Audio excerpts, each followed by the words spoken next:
Can you all hear me? Okay, good. For those of you who don't know thetrainline.com, we are the UK's leading online retailer of rail tickets.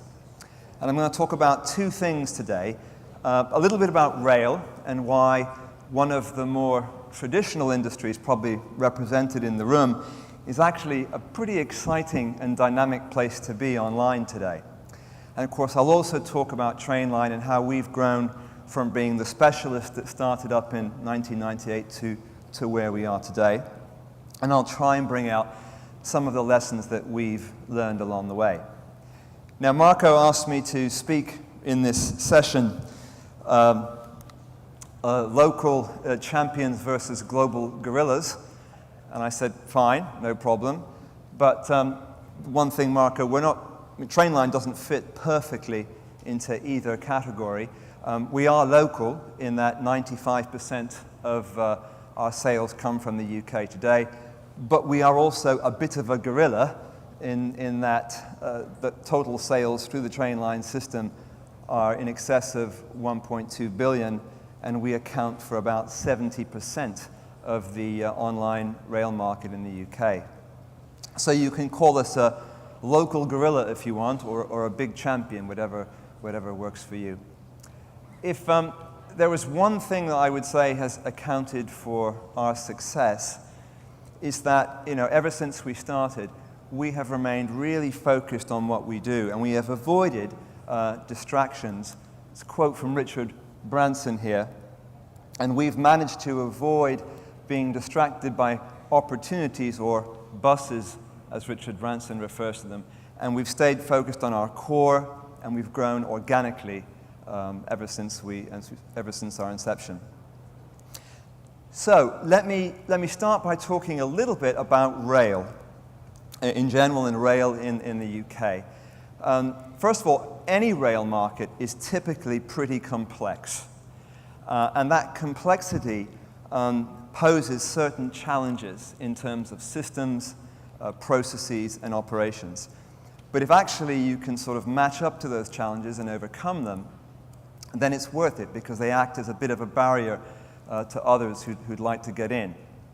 If I take the UK as an example, there are over 2,600 train stations in the UK, which, for those of you who collect facts, that's roughly equal to 70% of the total number of commercial airports worldwide. And of course, with rail, you can do things which you hopefully wouldn't do with a plane. You can get on and get off and get back on again, adding once again to the complexity. In the UK, we have a particular situation in a franchised market where we have 18 different train operators, and they run different trains down different lines. And so generally, customers won't know which train company is running which train down their line. And so that brings in the need for an aggregator, that brings in the opportunity for Trainline. But for us to take advantage of that opportunity, there are those challenges which are posed by the complexity of the market that I just mentioned. And so you have to ask yourself, is the prize worth it in terms of rail? And the answer for the UK is, indeed, it very much is, for three reasons. First, it's a very large market indeed. Total passenger rail tickets sold per year in excess now of £6.5 billion. Secondly, it's growing very fast. We're seeing a real resurgence of rail in this country, growing about 10% per annum and forecast to continue to do so for the foreseeable future. And then thirdly, that business is primarily offline today.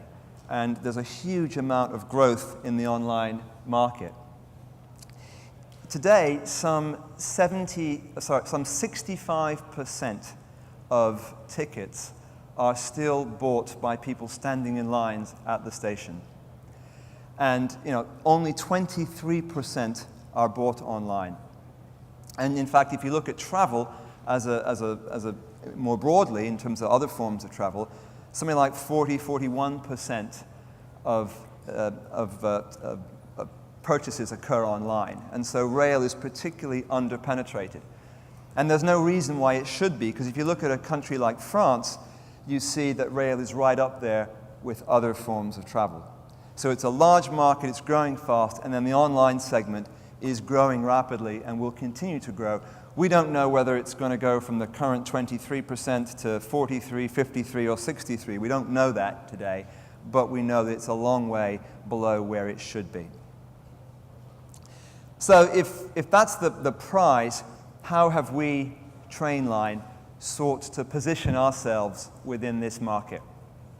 And the answer is we've sought to make ourselves ubiquitous with online rail retailing, playing right across the market. We start on the left there with the independent consumer segment. So if you're looking to take a train in the UK and book online, chances are you'll come to the Trainline. We are today the 5th most visited travel site in the UK, with in excess of 8 million visits a month. Our mobile apps are amongst the most downloaded apps in the UK. Alternatively, you may actually know which train company serves the line that you intend to travel on, and you may decide to go to that train company's website. You may go to Virgin, for example, or Stagecoach, or whatever. But in the majority of cases, you will be going to a website that has been designed, built, is being run, and where the back office in the call center, etc., is being actually provided by Trainline as part of our retail solutions operation. Or alternatively, you may be on a business trip and you may book through your travel management company, American Express. You may book through your online booking agent, Get There, for example, or through your in-house travel portal. And in all those instances, once again, there's a good chance you'll find yourself booking actually through a system that has been provided by Trainline. And all of that, all those channels, all those segments are all served by one core platform. And that's the key for us, because that's where we get part of our scale advantage. So that's where we are. That's what we do today in the UK. I thought I'd bring out some of the lessons that we've learned along the way. There are 3 which I could cite. The first has to do with systems. So we didn't start with everything that we've got today. And like I suspect many people in the room, what we discovered as we added on bits of functionality and grew and moved into new segments is that things got more complex, and we came up with what we have now named the spaghetti problem, where the systems become entangled, and if you pull on one bit, a whole bunch of other stuff unravels, and it becomes harder to develop and less flexible.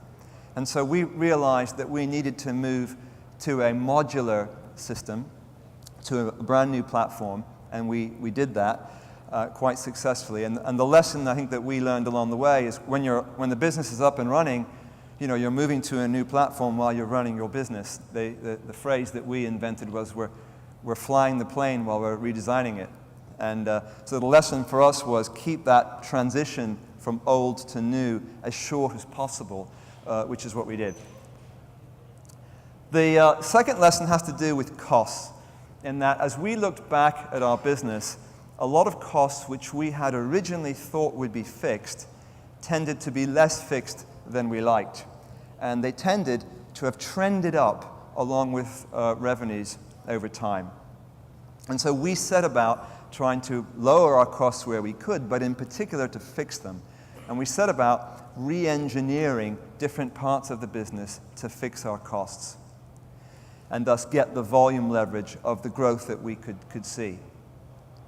I think the lesson that we learned here was to take your very best people and put them against a project like this, even if it meant pulling those best people out of their day jobs, and even if that was in fact quite painful to do. And the third lesson was around customer acquisition.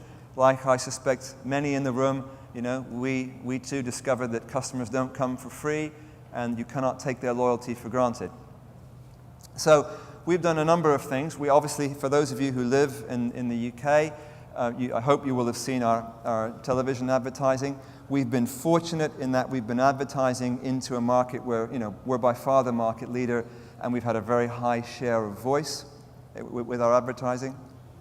In addition to that, we have sought to industrialize our online marketing in terms of trying things, assessing things, and then trying again, implementing. We've sort of industrialized that process of learning. We've also improved our CRM, and we've worked hard to improve our customer service through our call centers. I think the lessons that we would draw from this are twofold. First of all, pull as many levers as you can. Be holistic in your approach, right from above-the-line advertising through to online, CRM, etc. And second, play to your strength. In the case of Trainline, that strength has been scale, clearly. So that's where we are, and that's some of the lessons that we have learned along the way. Where to from here for us? Well, first of all, in terms of the UK, we're trying to consolidate that position of gorilla, to use Marco's terminology. Today, people, when they buy from Trainline, they receive their little orange mag-stripe ticket either in the post, or they put their credit card into a machine at the station. You can see in the picture people lining up, and the ticket comes out of that machine. And neither experience, getting your ticket in the post or having to stand in another line at the station, is particularly convenient. Convenience is not really part of our offering today. Our selling proposition is actually one of value. People come to us to save money on their rail tickets. On average, they save around 43%. But we're anxious to add convenience to our bow, and technology is allowing us to do that. As we move away from lines at the station to retailing and fulfilling to the mobile phone. So more and more, and this is happening as we speak, people are buying on the phone, and their tickets are being are sent via a barcode to that phone, which they then swipe over a gate at the station or on the train. And this will have two effects. It will improve our economics quite considerably, but also, and perhaps more importantly, it will significantly boost that online penetration from the low figure of 23% where it is today. So that's what we're trying to do in this market. But really the big thing for Trainline is now to begin to look beyond the UK to Europe. Europe, the rail market is absolutely huge. It is some 50 billion euros a year of rail tickets sold. Rail is growing faster than any other travel segment, some 5 to 15% depending on which country you're talking about. And that growth is being underwritten by very significant investment going into rail, particularly in terms of high-speed rail on the continent. But perhaps more importantly, there's a real effort to liberalize, to standardize, to deregulate, to open up rail the way we saw in air a number of decades ago. And with that opening up is coming the need on the part of European state-owned rail companies to find new forms of distribution. And also the need from consumers will be there to find the aggregator. Where do they go for that one-stop shop, just like the role that we play in the UK? And so, there's a huge opportunity. No one's doing this today. We are ideally positioned to do it, given that that is what we do. Having grown up in the UK, a franchised rail market, which is pretty unusual, this is kind of the norm for us. And so we're moving out to do this now across the continent. So I'm hoping, and this will take a few years to do, I'm hoping that in a few years I come back having passed through the stage of local gorilla, maybe even through European champion. I'll come back with a picture of a globe up here, aiming to be a global champion. Thank you very much.